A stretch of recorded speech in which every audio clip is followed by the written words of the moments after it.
মই এটা শুনিছিলোঁ আপুনি MLA বুলি। আপুনি MLA কিমান চনত হৈছিলে? আছিলে 2000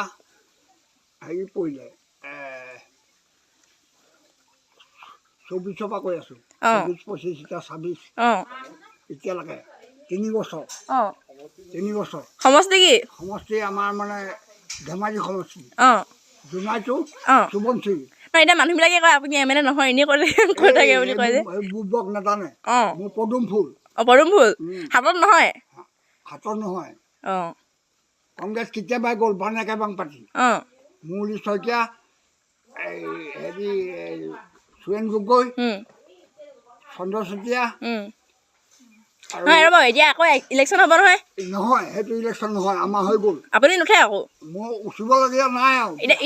এতিয়া আপুনি বিজেপি আকৌ আহিলোঁ মই এতিয়া বিজেপি বিচাৰিব নে আপুনি কংগ্ৰেছ বিচাৰিব নে কি বিচাৰিব বিজেপিয়ে থাকিম মই আমাৰ কাউন্সিলৰ বনালোৱে মেম্বাৰ বনালো ভাইচ প্ৰেচিডেণ্ট বনালোৱে আৰু জেগা জেগা মেম্বাৰ গোহাঁইগাঁৱত মেম্বাৰ বনালোঁ নহয় এতিয়া মানুহবিলাকে কৈছে ৰাস্তা পদূলি এতিয়া আপুনি বনাইছে আপুনি নাবনোৱা নি তেতিয়াহ'লে মই বনাইছোঁ আকৌ বোলে হেৰি হিমন্ত বিশ্ব শৰ্মা বনাইছে নহয়